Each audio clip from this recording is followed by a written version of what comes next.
வேதனையில இருக்கிறாரு தொல் திருமாவளவன். வெறுப்புல கம்யூனிஸ்டுகள். திமுக கூட்டணியில திடீர்னு ட்விஸ்ட். இது பற்றி விரிவாக பார்க்கலாம் இந்த தொகுப்பில்.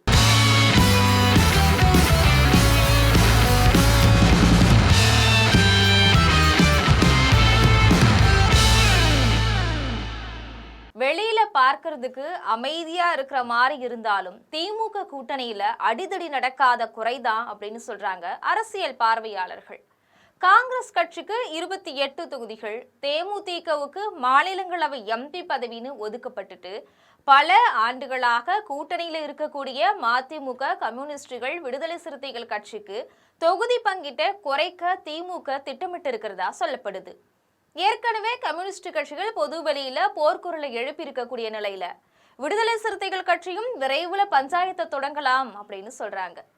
சட்டப்பேரவை தேர்தலில் வெற்றி பெறது எல்லா கட்சிகளுக்குமே லட்சியம்தான் அப்படின்னாலும் 2026 சட்டமன்ற தேர்தல் நிறைய பேரோட அரசியல் வாழ்க்கையை தீர்மானிக்கும் தேர்தலா இருக்குது அப்படிங்கிறது தான் உண்மையான ஒரு விஷயம். காரணம் என்னன்னா 4 முனை போட்டியாக 2026 சட்டமன்ற தேர்தல் வந்துட்டு இருக்கு. இந்த நிலையில பல அரசியல் கட்சி தலைவர்களும் மிகுந்த ஆர்வத்தோட இந்த தேர்தலை எதிர்நோக்கிட்டு இருக்கிறாங்க. இதுவரைக்கும் தமிழக சட்டமன்ற தேர்தல் வரலாற்றுல அடுத்தடுத்து 2 முறை திமுக வெற்றி பெற்றதே கிடையாது அப்படிங்கிற மோசமான சாதனையை உடைக்க மு.க.ஸ்டாலின் திட்டமிட்டு வராரு. அதே மாதிரி அடுத்தடுத்து 2 தேர்தல்கள்ல தோத்ததே கிடையாது அப்படிங்கிற பொறுமையை தக்க வைக்க எடப்பாடி பழனிசாமி தீவிரமா பணியாற்றிட்டு வராரு. இது மட்டும் இல்லாம 10 தோல்வி பழனிசாமி அப்படிங்கிற விமர்சனத்தை தவிடுபொடியாக்கக்கூடிய வகையில 11வது தேர்தல்ல வெற்றி பெற்றே ஆக வேண்டும் அப்படிங்கிற கட்டாயம் அவருக்கு இப்ப இருக்கு.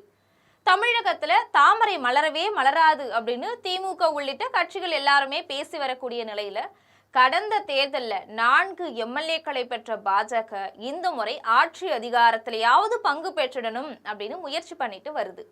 இன்னொரு பக்கம் வழக்கம் போல தனித்துதான் போட்டி அப்படின்னு களத்துல இறங்கி இருக்கிறாரு நாம் தமிழர் கட்சியுடைய சீமான்.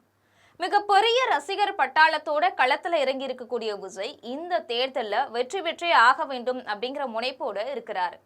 இப்படி நிறைய பேருடைய அரசியல் வாழ்க்கையை தீர்மானிக்கக்கூடிய தேர்தலாக 2026 சட்டமன்ற தேர்தல் இருக்கு. அதிமுக பாஜக கூட்டணியில முடிவெடுக்கும் அதிகாரம் யாருக்கு இருக்கு அப்படிங்கிற விவாதம் ஒரு பக்கம் இருக்கு. இன்னொரு பக்கம் மிகப்பெரிய கூட்டணி பலத்தோட தேர்தலை சந்திக்க திமுக முனைப்பு காட்டி வரக்கூடிய நிலையில சில அரசியல் கட்சிகள் வேதனையில இருக்கிறதா சொல்லப்படுது. வெளிப்படையாவே சில கட்சிகள் போர்க்குரல் எழுப்ப தொடங்கி இருக்கிறாங்க. 2016 சட்டமன்ற தேர்தலுக்கு பிறகு ஒன்றிணைந்த திமுக கூட்டணி தொடர்ந்து நிறைய தேர்தல்களை சந்திச்சுட்டு வருது.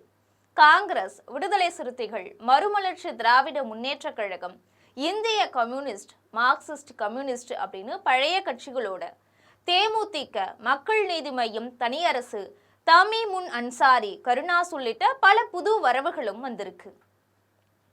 170க்கும் மேற்பட்ட தொகுதிகளில் போட்டியிடணும் அப்படின்னு திமுக திட்டமிட்டு இருந்தாலும் புதிய கட்சிகளுடைய வரலாறு கூடுதல் தொகுதிகளை ஒதுக்க வேண்டி இருக்கு.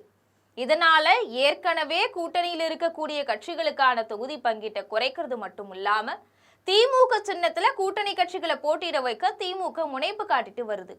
இதுதான் கூட்டணிக்குள்ள குழப்பத்தை ஏற்படுத்தி இருக்குது. காங்கிரஸ் கட்சிக்கு 28 சட்டமன்ற தொகுதிகள், 1 மாநிலங்களவை சீட்டு வழங்கப்பட்டு இருக்குது. புதுசா கூட்டணிக்கு வந்த தேமுதிகவுக்கு 6லிருந்து 8 சட்டமன்ற தொகுதிகளும் வழங்கப்படலாம் அப்படின்னு சொல்றதோடு மட்டும் இல்லாம மக்களவை சீட்டும் 1 வழங்கப்பட்டிருக்கு. கூட்டணியில இருந்து மதிமுகவுக்கு 4 தொகுதிகள் வழங்கப்பட்ட நிலையில 3ல உதயசூரியன், 1ல தனிச்சின்னம் அப்படின்னு தொகுதி பங்கீடு இறுதி செய்யப்பட்டிருக்கு. இதனால ஒத்த சீட்டு அதிமுக அப்படிங்கிற விமர்சனம் வைகோ மேல முன்வைக்கப்பட்டிருக்கு. இந்த நிலையில விடுதலை சிறுத்தைகள், இந்திய கம்யூனிஸ்ட், மார்க்சிஸ்ட் கம்யூனிஸ்ட் ஆகியவற்றுக்கும் கடந்த தேர்தலை விட குறைந்த தொகுதிகள் ஒதுக்கப்படலாம் அப்படின்னு சொல்றாங்க. இதனால அதிர்ச்சியில இருக்கக்கூடிய கம்யூனிஸ்டுகள் எங்களுக்கு குறைவான சீட்டுகளா அப்படின்னு வெளிப்படையாவே பேச தொடங்கிட்டாங்க. விசிகவுக்கும் கடந்த தேர்தலை விட சீட்டுகளை குறைச்சி 4லிருந்து 5 தொகுதிகள் வரைக்கும் ஒதுக்கப்படலாம் அப்படின்னு சொல்லப்படுது.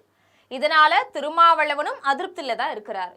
வெளிப்படையா திமுக கூட்டணி வலுவா இருந்தாலும் கூட்டணிக்குள்ள அதிருப்தி குரல் அப்படின்னு தொடங்கி இருக்கிறது திமுக தலைமைக்கும் நெருக்கடியை தான் ஏற்படுத்தி இருக்கு.